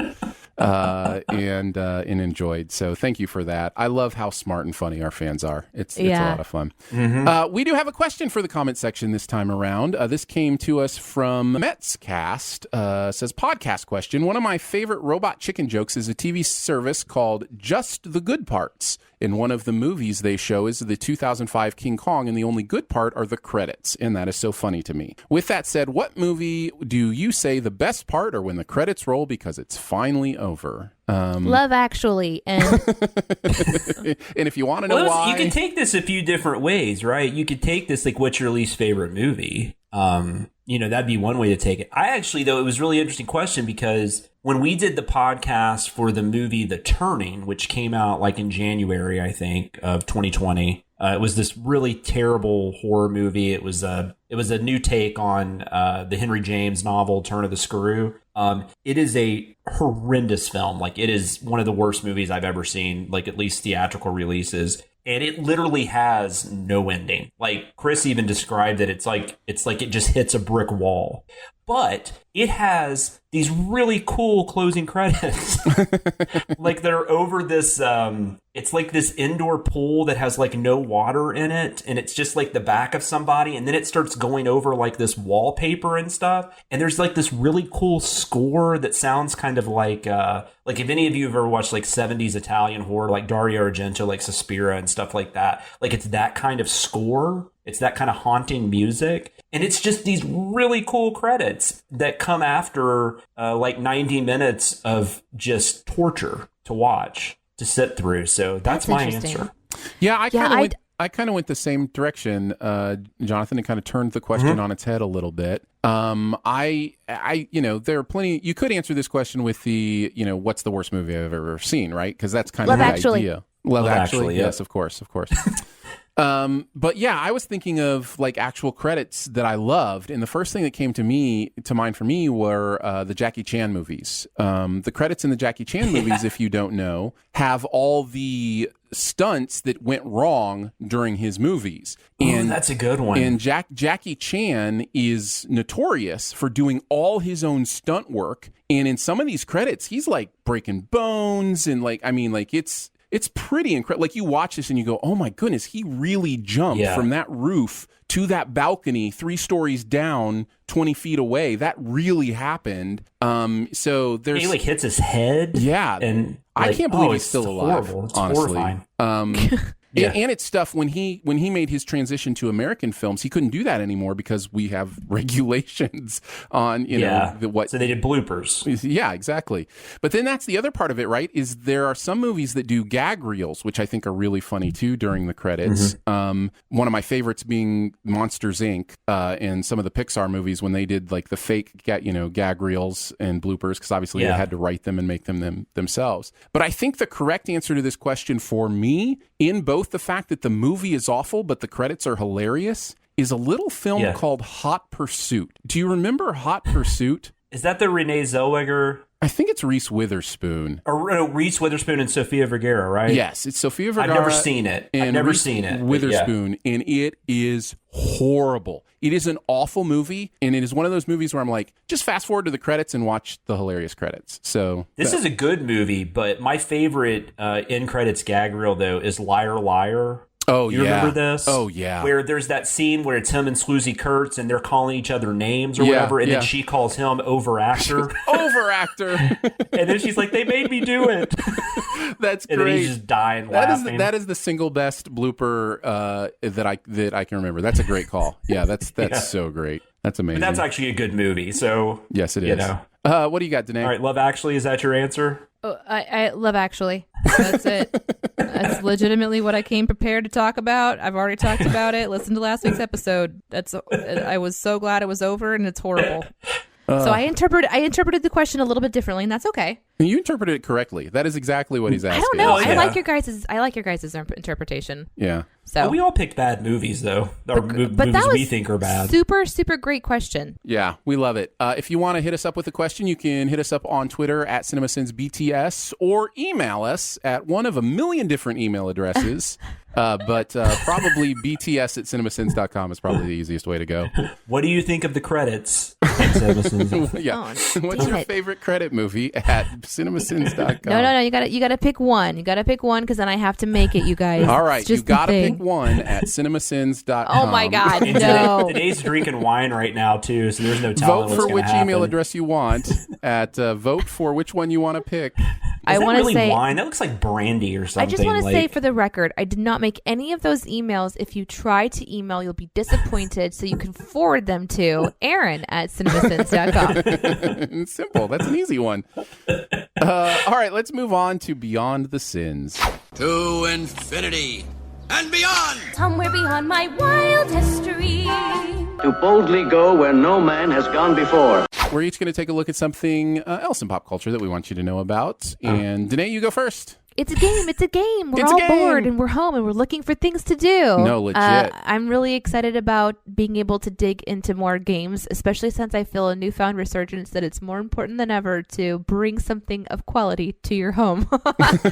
I found one called Super Starfish. This is a super simple game, and it's a little cheesy. There's some stuff about it I don't like, but the graphics are really, really pretty, and all you have to do is drag your finger left or right across your screen and avoid comets and asteroids and crystals and everything while trying to collect stars. And there's an element to the game that's a little bit annoying. For example, you can acquire things that you can then plant, and then you have like a little environment that's kind of growing. You collect different types of fish. So I've got like 2 different styles of fish and a turtle, and they each leave these different trails as they're flying through space. And that's really the prettiest part of it. And because it's a simple game and it's mindless, there's just been a few times in the past week, I don't know about you, where I've needed to do something completely mindless, not have to think about it at all. And a game like this is one of those where this is a simple game. All you have to do. Did you purchase a toad? I did not purchase a toad. If it does become an option, I'll let you know. And it might be $24.95. What was this game called? It's called Super Starfish. And the icon, at least on the Android version, is like this glowing crab with like a green hat on for St. Patrick's Day. I rarely keep games like this for long because there's not a lot of excitement. But what's interesting about it is whatever fish or character that you choose to take with you to avoid the asteroids, there's different goals they give you, like getting 300 combos in a row, and then you get a reward. Or there's just these different things that they do. So they're changing it up, and every day they have a new goal for each individual fish. And so if you get more fish, then you can have more goals. I don't know that I'm going to try to max this game out and like play it to the nines, but it's super pretty. I really am impressed with the swirling effect they've got going on. It's real psychedelic looking. So that's my recommendation this week. Super Starfish. I have a game question. Up until this week, I have never heard of Animal Crossing, and now it feels like nothing else in this world exists except this fucking game. What is Animal Crossing? Have you guys played this? Oh, yes. Let me tell you. My son got the last copy at our local GameStop this week, so he was... Why is this so popular? I didn't even know the Nintendo Switch was that popular. The Switch is very popular. Well, I know it, but I mean, like, this isn't on PlayStation or Xbox. This is specifically it's a Nintendo property. It's a Nintendo property, and it's been... The first Animal Crossing game was with the GameCube, I want to say. I think it was 64. I did look that up. Oh, okay. There was one on the 64. This has been a pretty popular IP for them, and it's basically a cartoony... I've never played it, so please, Animal Crossing lovers, please forgive me. But it's basically a more like cartoony open world game where you develop your own city. You can so go it's like visit. Sims? Yeah, there's a Sims element to it, but it's really in depth, and it's kind of one of those games where if you're away for the game for a month, you'll go back and a month will have passed, on your island or, those kind of things. I think. Again, I've never played it, so apologies if I'm wrong. But yeah, I was just curious if you guys had played it. No, it's just coming at a really good time where there's a lot of people who are wanting to connect online, and this is a way to do so without, it's a nice kind of slower paced game that's just cute. It's just like so many people are talking about it on social media. Like course. I'm like, what is this? I feel like I would do a disservice to plugging this game that I just talked about, though. I just really briefly want to mention there are ads in it. There's ones you can choose to watch for like extra stuff, but then there are sometimes ads that will just play without you having a choice. And today I saw an ad for something disgusting, and so apparently there is a telescope, a miniature telescope you can plug into your phone and show you the interior of your ear canal or wherever you want to put it. This ad, I've never seen anything like it. Usually the ads on games are for things like other games, but this one was for a medical device, but they don't just show you the interior of the ear. They're doing it to quote unquote give you more of an understanding of if you've got blockage in there so that you can do a better job of removing it. And then they show two like bullet-sized chunks of like dried earwax. And anyway, so I don't know. I remember it's probably it's based on your Google searches there, right? Yeah, probably. The advertise is specific to you.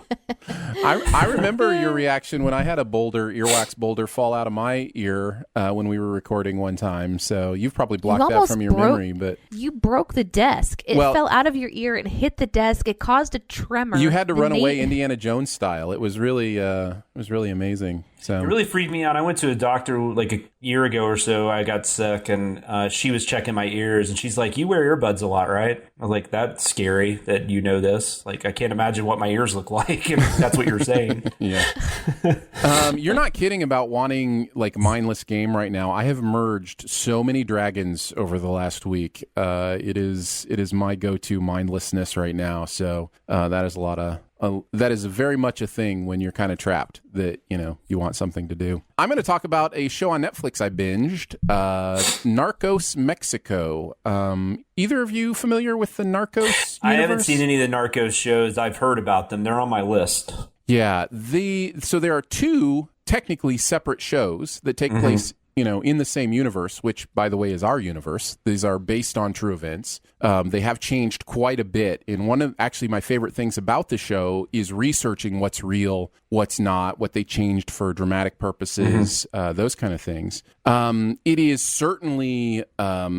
it doesn't shy away from the violence, the way that the drug trade has happened, any of that stuff. Be aware of that. But I fell in love with the portrayal of Pablo Escobar in the first show. That was more about the Colombian cocaine trade. And then after they wrapped up that 3 seasons of that, they started Narcos Mexico, which this is the second season. And that follows the Mexican drug trade, which was mostly marijuana to start with, because they invented a seedless marijuana and then were trying to get it into the U.S. And then became cocaine because Colombia was having a hard time getting their stuff to America. And so they started using the Mexican drug routes to get their cocaine to America as well. And I find this show so educational, which is one of the things I love about docu type shows, and I will say again, this is not a documentary. It is definitely an entertainment show that changes stuff for entertainment purposes. But learning about kind of the progress of the drug trade and what happened and all those things is something that I've really enjoyed in doing that research. And it's been fun in Narcos Mexico this second season and the first season even quite a bit to see where it crosses paths with the stuff we've already seen in the first Narcos show with the Colombian stuff, because all of a sudden these Colombian characters that were in the first series are now appearing in the Narcos Mexico series in a different way. You know, now they're an outsider coming in, and I don't know. There was a cameo in like the 9th episode of the second season that just, I don't know. It was kind of it was an expanded universe kind of thing, right? It's like when you see, you know, Captain America and the Incredible Hulk, and you know, it's, I don't know. It was kind of one of those interesting things. So those have been on my list for a while. I just haven't ever gotten around to them, but I'm really interested in watching them. They are very well done. I've always heard people like you say they're great. They're very well done. I will say that, and they're a bit ridiculous at times. But it's but again, some of the stuff that happens was a bit ridiculous too. So anyways, I did manage to knock out Narcos Mexico season 2. I should say all but the last episode. I haven't watched the final episode yet of season 2. Oh no! So this might be not a recommendation next week. Stay tuned, guys. I got to go back. The last episode was duty. It was 1:00 last night, and I was like, "Can I do one more?" And I was like, "No, I should probably sleep." Oh, those are fun nights. You should start to just do games. They're much quicker to review. Yeah. No. That's so not your thing. No. Yeah, probably. I'm not a gamer either. I have watched movies. In fact, before we started recording, I looked at my Letterboxd diary. I have watched 18 movies since last Monday. Yeah.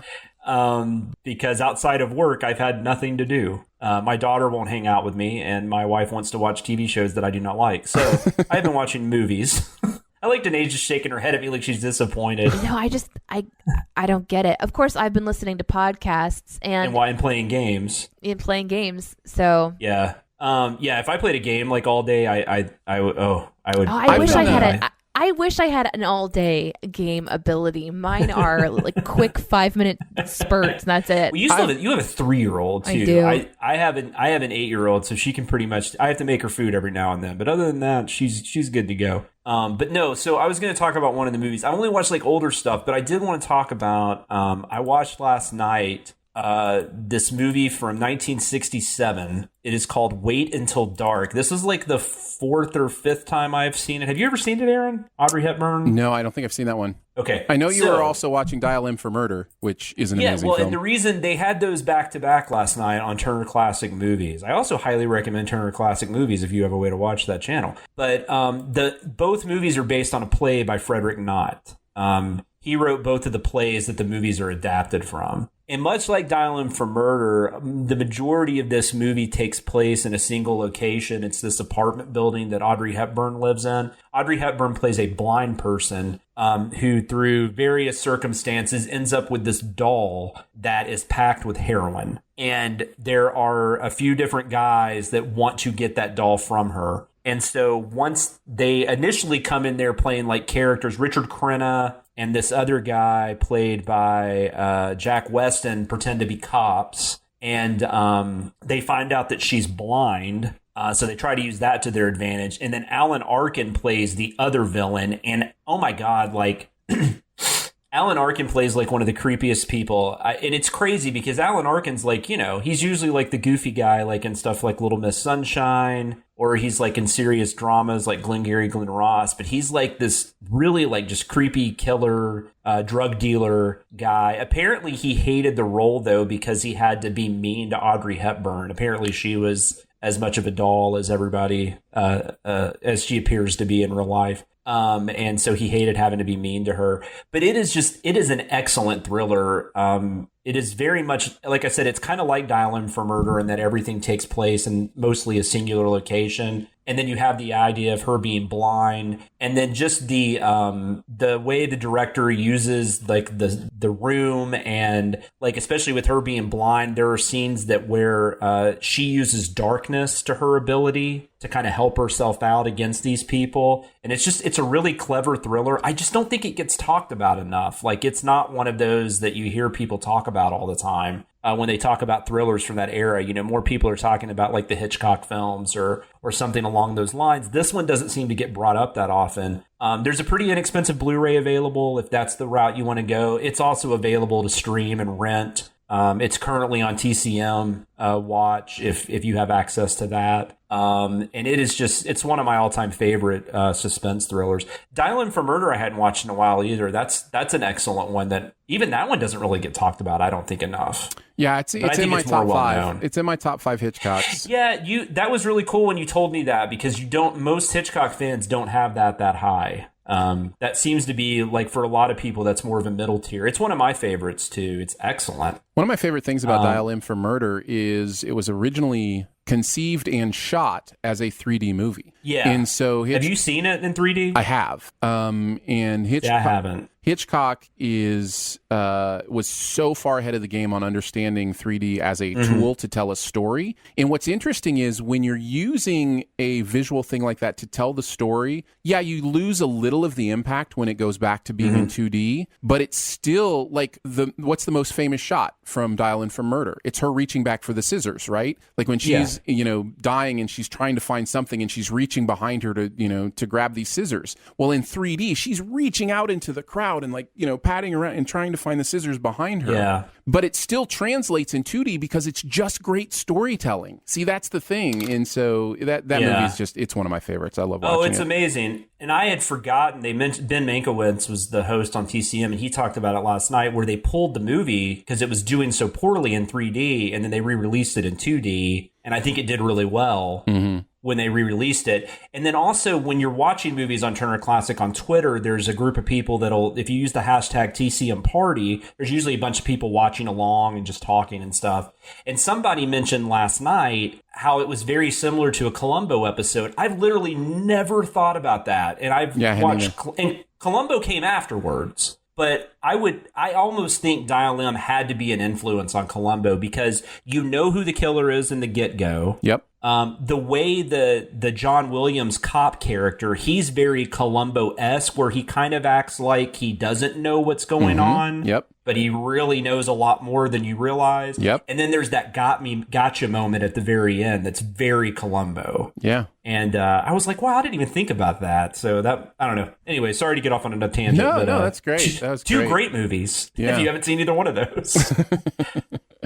Danae, I will let you know that I have been playing a mobile game recently. It's called It's called Narcos Mexico, and it's amazing. Is it like where you build your own cartel and you grow your own drugs? What's weird is it's taking place in the real world, and it's one of those real world games. And man, people seem upset with me right now. I don't know. I lost some quote unquote product. I don't know what that means, but it's like Animal Crossing, but with drugs. People come by, they deliver these, I guess they call them kilos of white powder substance. If you think there's people that aren't on drugs playing Animal Crossing, you are mistaken. Because they're more than happy to tweet how they're eating edibles and playing Animal Crossing. Like, you do you in the quarantine. Yeah. Guys, I just have to say before we wrap up the show, which I know is coming any second now, that doing the show with my puppies in the same room is my favorite thing. Well, and you don't have to drive back home. No, I'm already here. You get to be me. You get to you get off and you go make food or whatever you want to do. Hey, Jonathan, we don't need to hear about you getting off. That's not. You're done. You take your pants off. It's my day in quarantine. I get off and go make food. That's where it's funny. You think I'm wearing pants. That's funny. That's right. Well, I did see you walk out of the room at one point, so we know you're not wearing pants. That's going to do it for Behind the Sins this week. Don't forget to make sure you're subscribed and go ahead and leave a comment or rating as well. You can hang out with us on Twitter. I'm at Aaron Dicer. She is at Danae Says. My dog is so cute. He is at Sam Loomis 13. DNESAYS, sorry. He is at Sam Loomis 13. So for Jonathan Watkins, Danae Hughes, and myself, we'll catch you next week. Thanks for listening. Send any feedback to behindthesinspod@gmail.com and be sure to subscribe or message us at Twitter. And be sure to visit cinemasins.com. Social distancing, now it's a podcast. What kind of weird do I sound? You sound like a robot. Ooh. Yeah, you sound straight up like a robot. And this is me as a robot. You're like beep bop boop bop. Does this help? Does this change things? Yeah, you sound better now. Yay! Well, now you're Tenny again. Oh, Weird. Good. See up at the top on voice settings, it says, "Thank you, Danae. That was beautiful." Doodlebug. Zoop, zoop, zoop. Hey, Danae. Hey, Aaron. I get the sense that you want to sing the Doodlebug song. I'll save that right now. Hey, Danae, can you tell the person using the vacuum cleaner to wait? We're trying to do a show.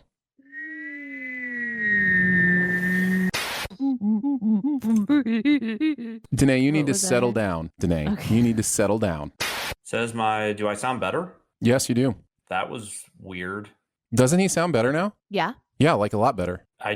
All I did was run it. Oh my God. Yeah, my levels are awesome now. What the hell? All I did was run a test. I said that fucking sentence. I could have done that like a year ago. It's some magic words. It's like an open sesame.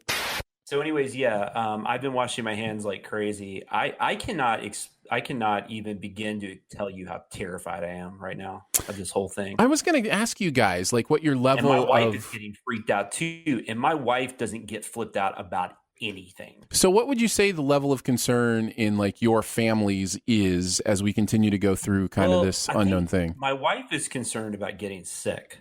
Like, we have neighbors that are like, we miss you guys. Just come walk with us or, have a drink. And my wife's like, no, get away from me. I'm more scared about just people being people. Like, I just don't trust anybody else. So, like, I'm more concerned about if this keeps going, like people getting desperate because they're not working and they're not making money. And yeah, like if it gets crazy, like it gets like the apocalypse, where you're just like, which I don't think that's going to happen. No, I'm not concerned about that. For me not to go there. Yeah, I'm really glad that this disease is not more serious than it is. I'm not saying it's not serious, but I'm glad this isn't like some crazy like flesh-eating bacteria or something, because we would all be fucked because nobody knows what they're doing. And people are still going to the beach and they're drinking beer out of each other's butts. And I just don't understand what's going on. It's like, what are you... I love that you just kind of dropped it in there. Check. Like people drinking out of each other's butts. Like it was just, something that happens during the end times. Yeah, it freaking popped up on my Twitter feed this morning. Somebody was like, look at these idiots. And I'm like, what are you doing? Like, why would you do that if there wasn't a disease going around? I saw the one, oh my gosh, now my levels are crazy high. I moved my microphone around. I messed your mic up. I moved my mic around because I realized like I'm not even talking into it in the right spot. And I've noticed that it's been getting softer and softer, but it's because I had it off, like it was coming out from the side, and I've moved it now where it's like below me. And so my levels went crazy high. Like, you sound different now. Yeah. You don't sound crazy. You sound like not that you're not mature, but you sound like a more mature. Yeah, it almost like lowered your register and made you sound like you're speaking slower. It's like you've got like a really nice bass tone now. Yeah, it was like you turned it down to like it's like you turned it down to like 0.8 speed. Oh, geez, what the hell? What is going on? No, now I seriously, I will show pickled pepper. How do I fix this shit? Damn it! What happened? What did you do? I just flipped my microphone around. And now I've touched it with my lips, and now there's lip gloss on it. Okay, hold on. I just feel I can like talk so comfortably now and not worry about my mic just flipping out. Great, good for you. Wonderful. Okay, great. No, seriously. Okay. She sounds like she's at 0.8 speed. What the hell? She does kind of. Yeah, I guess that's more it. I guess that's why she's lower. I thought like she's just like congested. Okay, this is where it was before, but now I think I bumped it or something. Yeah. I think you sound a little better. Damn it. Not that you sound bad. No, it's fine. Check. This is where I am now, but it's the same. Like I literally am just talking. You don't sound like a robot like Aaron. Oh my God. Does Aaron still sound like a robot? God, this is the worst show ever.